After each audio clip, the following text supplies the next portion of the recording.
Welcome to Talking Giants player profiles and projections. I'm your host, Bobby Skinner, here with my co-host, Justin Pennick. And today we're looking at Ben Bredeson, who's 6'5", 315 pounds, 25 years old. A 25-year-old left guard, center, or right guard, question mark? In the final year of his rookie contract, after the Ravens drafted him with a 4th-round pick, they traded him to the Giants for a 2022 4th-round pick while the Giants got back a 5th and a 2023 7th. Really struggled that first year with the Giants in 2021 and got injured a bunch of times. Started 2022 with the 3rd string and was the Giants' best interior offensive lineman by the start of the season, but battled with injuries. Justin, I think Ben Bredeson is in like the weirdest position on the Giants team, where if he was drafted with the 67th pick in last year's draft, or given the contract Mark Lewinsky gotten, he would undoubtedly be a starter, but right now he is moving between 3 different positions. He's in an interesting position because, like you said, not a Joe Schoen originated guy, but he's in the position that, is he the best interior offensive lineman on the team right now? Like right now. JMS, hopefully by the end of the season, will be, but right now, JMS hasn't played an NFL game. Is Ben Bredeson the best interior offensive lineman on the team? Yeah, let's just eliminate JMS because we haven't seen him play in the NFL game. But he is. Yes. And JMS doesn't play the same position as him, which is guard, so it doesn't even really matter. Like I said, if his name was Mark Lewinsky or Josh Azudu, he would be, like, there would not be this rotation that they are working through. He would be a clear-cut starter. I mean, and I'll go through it by numbers, and like the numbers match the eye test, right? And we can compare these numbers to like other guys on the team. Like last year in pass blocking efficiency, which measures, sacks, hits, and pressures per pass blocking snap, was the 17th best in the NFL for guards. You want to know who he was tied with? Who was he tied with?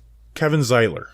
Old last friend. year he gave up 2 hits and 9 pressures with no sacks. The year before, he gave up 2 sacks, 2 hits, and 10 pressures. So 14 total to 9 last year on 132 more pass blocking snaps. And just comparison, Azudu gave up 3, 4, and 8 on less than half the snaps that Ben Bredeson got. Like Ben Bredeson, there was a bad thing that happened once every 36 snaps, and that's no sacks. Growinski, it was once every 18 snaps. So he is very clearly the best pass blocker on this team, and you can make the argument for Glowinski as a run blocker, but it's not like Mark Lewinsky is just able to do some more athletic stuff in the run game. It's not like Mark Lewinsky's moving earth in the run game. And like it's just clear when you look at the numbers and the eye test, those guys, him and Azudu and Glowinski are bottom of the league in pass blocking. Bredeson's top is at least top of the Giants. Yeah, top of the Giants, I think, is the better way to put that because, like, in my mind, I view Ben Bredeson as a jack of all trades but master of none, where I think he's good. And I do think he is a starting level guard in the NFL. And even his role, where, like, I want Josh Azudu to take over the left guard job at some point this year just because I view his ceiling as higher than Ben Bredeson's, and I know you agree with that. But that's how I view Ben Bredeson. Jack of all trades, master of none. And I think an underrated coincidence, or maybe not, Bobby Skinner. I'm interested to hear your thoughts on this. The Giants offense taking a step back after that Jaguars game. It was the Jaguars game where we won, and the offense had a really good day. And then the Seahawks game, and then it goes into the games of like the Texans game and all those games where we kind of went downhill a little bit. Ben Bredeson missed those next 6 games after that Jaguars game. Returned for the Washington Sunday Night Football game. Bredeson was among like half the roster who missed time last year with an MCL sprain. We've talked over and over about Daniel Bellinger going in and out of the offense and how that impacted efficiency. The emergence of Isaiah Hodgins also really helped put a spark into the pass game. But we never really tied it to Ben Bredeson being in and out of the lineup. What do you think about that? I don't put too much correlation in that. Now, obviously, Bredeson helps you do more drop back passing, and they were rotating him with Nick Gates at the end of the year. But those issues were more of like defenses that kind of figured out what the Giants were doing offensively more so, and you didn't have the 2-way tight end and Ben Bredeson. So I'm sure, hey, losing Ben Bredeson obviously had some negative impact, but I don't think I'm not correlating him being out of the lineup to Giants offensive issues either, though. Yeah, I just thought it was interesting that, we talked about Isaiah Hodgins coming in, we talked about Daniel Bellinger going down and then coming back, and then the Giants offense started to do better. And also in that same time span, Ben Bredeson was also out for the Giants, and then he came back. But we'll get back to talking about him as a pass blocker. I think he's aggressive in pass sets, Bobby. I remember there was a clip that you clipped up of him going up against the Washington interior defensive lineman in Washington. And I think if you can do a solid job against those guys and not get embarrassed against those guys and, bring the party, bring the pop, and really bring his hands to those interior defensive linemen that are powerful in their own right, I think you're doing something right. Yeah. So, as far as, film-wise, he sets to the full man very well, where he gets that head-to-head relationship with a defensive lineman, and he jumps these guys. He's not giving these guys space to work with, but while he does that, his hand usage has really improved from where it was the first 2 years of his career, or just really as the second year. He didn't play much as a rookie, besides, a jumbo tight end in Baltimore. He uses good independent hands. He knows when to punch, when to pull a hand, when to use one hand, and he's just got good foot mirror with that, despite not having the fastest feet in the world. So, you do he's setting towards these guys, jump setting them with good hand usage and foot mirror.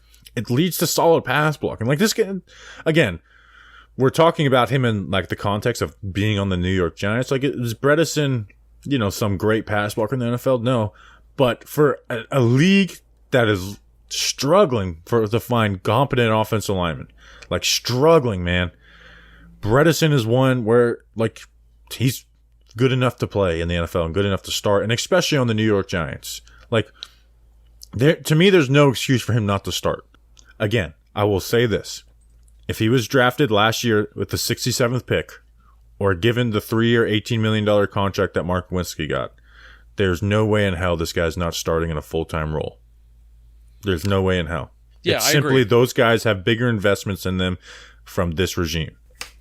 I want to talk about the rotation, but maybe we'll get to that at the end. But let's move to the run game. And I talked about kind of just Ben Bredeson out of the lineup and the Giants' passing offense looking better, and then Ben Bredeson being back in the lineup, and then it kind of gets better. I want to talk about the run game because there's clearer numbers on Ben Bredeson when he's out of the game, at least when he's not active. When Ben Bredeson is not active in games, Saquon Barkley averaged 3.31 yards per carry. In the games that Ben Bredeson was active last year, Saquon Barkley averaged slightly over 5 yards per carry. And it's another question of correlation versus causation there. But I will say, at least in the run blocking department, I think Ben Bredeson's presence did help Saquon Barkley and did help this running game in that regard. Because that's a pretty big difference. A lot. I think he benefits a lot playing next to Andrew Thomas. He works combo blocks really well, but when you're playing next to Thomas, it's a lot easier to work some of those combos. So, he doesn't have this great athleticism where you put him out in space like Josh Azudu or Mark Lewinsky does. He's not a plotter either.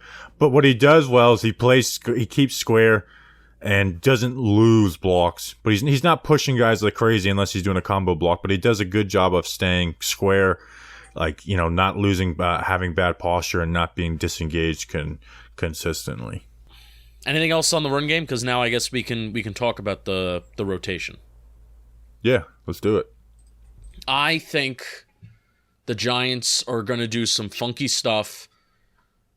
And Dan Duggan and you looked at me like I had 5 heads when I first brought this up. I do think we are going to see both left guard and right guard being rotated this year, and I think Ben Bredeson is going to be the guy that they are going to rotate guys with. It's just something I will not agree with. Mike Kafka even said in a press conference, ideally you want to find your best 5. You're trying to find your best 5. You're telling me you can't, they just can't evaluate and find their best 5? They're just having such a hard time. This is such an equal race that they can't find their best 5. A team that's trying to win games is going to willingly put someone they think is a lesser player on the field for what? I don't know. It is crazy how the rotation of offensive linemen does not happen in the NFL unless you're the New York freaking Giants with 2 different coaching staffs now. It's like Bill Belichick did it in 2013 and hasn't happened since then, and now the Giants have done it with 2 straight coaching staffs. Yeah. I wonder, at the end of the day, I wonder who's making those decisions. Dable's never really going to clarify exactly why they do it, so it's not even worth asking. But I think Ben Bredeson he's going to be the guy that will be going in at left guard and in at right guard. And, at the end of the day, if there's somebody who's missing reps out of this equation and who's missing plays and sitting on the bench, I hope that of the 3 guards that we have, I hope that Ben Bredeson is playing the most out of them. And even if he's alternating positions, which we disagree with, I hope he's playing the most snaps out of all 3 of them. If that is something that they want to do. Yeah, I mean, I don't have a problem if Glowinski starts and Bredeson starts and Azudu doesn't. We have an Azudu player profile coming out next week, which we'll talk about, but I think it's okay that sometimes it takes till year 3 for guards to figure it out. I think that's okay. It's not the worst thing in the world. And you don't have to force that. So, but to me, there's no excuse for this guy to not start. Ben Bredeson figured it out in year 3. Yeah, exactly. A lot of guys do. And rookie guards almost exclusively struggle, at least last draft class did. All right, Justin, why don't you talk to us about Manscaped? I'll talk to you about Manscaped. Something that we also didn't talk about with Ben Bredeson, too, is that every single year he's gotten hurt and he's missed games, which, hey, you don't want to plan for injury, but Ben Bredeson is like one of those. He's like it's always trending, different injuries, too. He's trending into the Sterling Shepard conversation of, I'm kind of banking on you missing some games, which sucks. Ben Bredeson Ben Bredeson contract year. Is he back next year? No. Because I think if he's injured, again, they look other ways to add different players, whether it's another vet to replace Glowinski and move forward with Azudu. If I think he plays a full season enough, they're not going to want to pay him the money that he might get. Wow. I think he's back. I hope he's back. See. Because depth is extremely, extremely important, especially if Josh Azudu. Me too. Especially if Josh Azudu is a big question mark still at the end of this year, which hopefully he's not. I know this is totally off topic, but I got brought up because I was actually watching some Nick Gates for Stalvin Thomas's film the other day. If we were in a really healthy cap situation and say Nick Gates was on this team, would you pay him that contract to be a backup? $4.5 million, $4.5 to $5.5 million per year. Are you talking about Bredeson? Nick Gates, or Ben Bredeson. Would you pay him $4.5, $5 million to be not a clear starter? Because I think I would. To be that Swiss Army knife of going from center to guard. Play. Yeah. To be a backup and to be that Swiss Army knife to go from, you can play 3 different positions on the line, and if anybody goes down, you feel fine. I may think it's worth it. Let's say you move from Glowinski, Azudu moves into a full-time starter role, and you draft a guard again in the high 3rd round. I would give Bredeson that 3-year deal where he can start, and eventually maybe that other guy can move ahead of him. All right, Justin, talk to us about Manscaped. I'll talk to you about Manscaped. Today's show is brought to you by Manscaped, the PPPs. Are we wrapping up the 3rd week, the 4th week of PPPs? Where are we at right now? I believe this is the 4th week we're finishing up. And we're finishing up the 4th week in the Manscaped. They have the Platinum Package 4.0. It's the one-stop shop for the man who deserves it all. The package is designed to allow you to fully align your entire hygiene routine from hair, from your face, from your body with the body shampoo, 2-in-1 shampoo and conditioner. They have body wash too. And then also they literally go down, as we know, to your balls, and they help you take care of that. The Lawnmower 4.0 trimmer include your face, not just your beard, but also they have the Weed Whacker ear, nose, hair trimmer. The Platinum Package 4.0 covers all the bases from head to toe and hair to ball fro. Get 20% off and free shipping with the code GIANTS at manscaped.com. That's 20% off with free shipping at manscaped.com when you use promo code GIANTS. Use the Platinum Package because the gold standard is no longer good enough. Bobby Skinner, you'll be glad you did. I'll be glad you did. Next on the list, Darnay Holmes, 5'10", 195-pound nickel cornerback at 25 years old, was a 2020 4th-round pick out of UCLA, and has been a starter for 3 straight seasons, which usually means success. But Justin Darnay just didn't fit well in the Wink Martindale man scheme. Last year, he gave up 65% of his passes, 456 yards, a touchdown, 0 interceptions. So not horrible stuff, but 30 yards per game allowed. But where he did have really bad numbers. He had 9 penalties last year, many of them on 3rd down. Was one off of the league of 10, who, by the way, was Amani Rore. And he had the 11th highest targets per coverage snap rate. He was kind of the target, especially on 3rd down for this Giants defense last year that liked to play man covers. That is why we like there's a very negative feeling about Darnay Holmes right now is because when teams were in third down, he was their target. He was the guy they were looking to go. That's the guy that's the easiest to beat in man coverage. And it did happen a lot, Justin. I still do consider Darnay Holmes a successful draft pick. And I think he has been the player from the Gettleman era that has suffered the most from transitioning into Wings defense. The numbers back that up big time. The numbers back that up big time. If Patrick Graham was still the defensive coordinator, we wouldn't have as we're not saying he's a world beater or anything in the zone scheme, but he has a knack of keeping things in front of him and not giving up big plays, which fits well in those zone schemes. I want to show you his zone and man numbers last year. Last year on the Wink Martindale defense, not even playing for Patrick Graham. In zone coverage, he gave up 76% of his passes, which is high, but that happens with zone corners in the nickel. 121 yards, though. 4.8 yards per attempt. 6.4 yards per catch, and a 2.4 yards average depth of target. As far as yards per catch, Justin, in zone coverage, he was first out of 86 corners that qualified last year. Number one. He had the least amount of yards per catch allowed in zone coverage last year. But in man coverage, he gave up 59% of his passes, but 288 yards, 9 yards per attempt, 15 yards per catch, a 13.7 yards average depth of target, and was 61st out of the 86 in yards per catch. So he was just two totally different players. Like, I've never seen a guy who's so much different at the corner position between man and zone coverage. But it's just two different players, and that's why I said at the top, you would say 3 years of starting has to be success, but he's just not really a fit in this Wink Martindale scheme. Despite that, he's probably going to get a lot of reps again this season. Yeah. And like I agree with you saying that it's like he's not a success in the Wink Martindale system, but I still view like the draft pick as successful. And I know Darnay Holmes right now is getting a lot of shit, and we've given Darnay Holmes, and rightfully so. He's been bad. Shit. But at the same time, he's not as bad as like Tevin Wade. He's not as bad as like Grant Haley, who like those guys just like tanked games and they tanked entire defenses. Now, Darnay Holmes, there were times last year where it certainly was an effort. He almost lost the Titans game. It was an effort. They make the field goal. We're talking about Darnay Holmes lost the game. It was an effort to certainly try at times, especially with those penalties, but I just can't ignore that he is put in a really, really bad situation, and there was a point in his career where he was put in a good situation. And you even talked about just not allowing not allowing some explosive plays. 7 games where his longest catch allowed was over 20 yards, which is not great.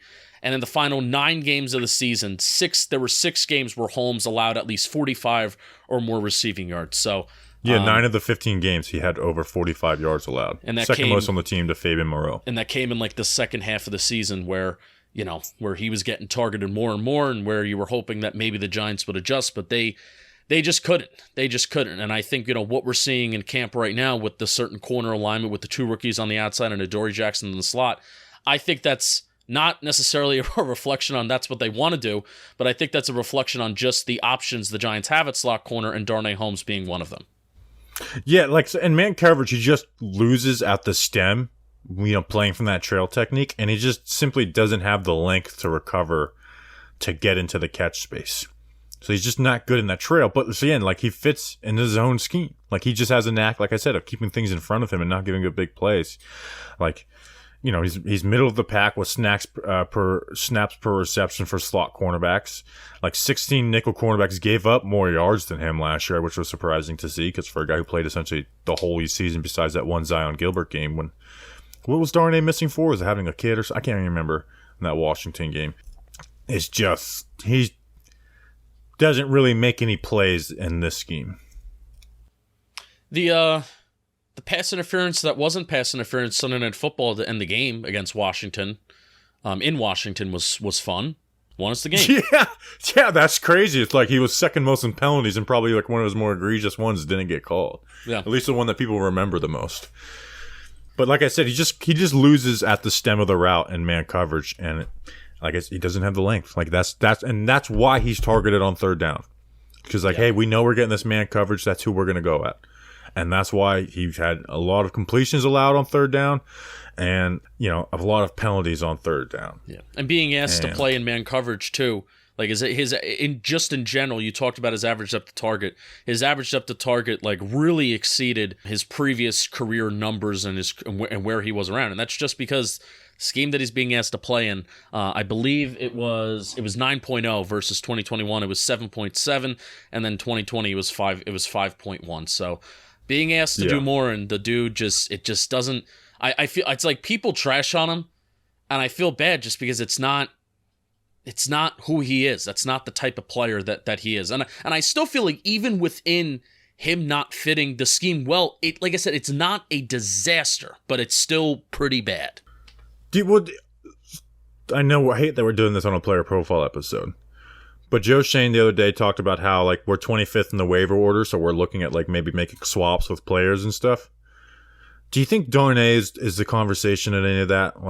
To call on teams that like to run zone schemes and stuff, and hey, we'll swap Darnay for this, kind of like the Giants did with Isaac Yiadom for Josh Jackson a couple of years ago. Yeah, or even this is BJ Hill was a lot more talented, but even a BJ Hill for a Billy Price situation, just ship out Darnay Holmes for another position, another spot, or even the same position for a player that might fit them a little bit more. If there's another team in the NFL that is going through the same situation with Darnay Holmes where it's you're a zone defense, but you have this man coverage corner. Well, we have a man coverage defense and we have a zone corner. Let's just swap them. That would be great if there's another team that has a very similar Darnay Holmes situation on their hands. Yeah. We always do this for the contract that we just did. Is this Darnay Holmes last year as a New York Giant? Oh, you were going to ask me that. I was going to ask you that. I thought you were going to wrap it up and I'm going to be like, Darnay Holmes, contract year. Is this it? I believe this is it for Darnay Holmes. Yeah, it just makes sense. Like we talked about, he's not the scheme fit, and he's not thriving. This is probably it. And I'm sure he's not super thrilled with how everything's went down either. But I like Darnay as a person. You know what? Let's not do that. All right, that's player profile and projection. We'll see you guys on the next one. Until then, let's go Big Blue.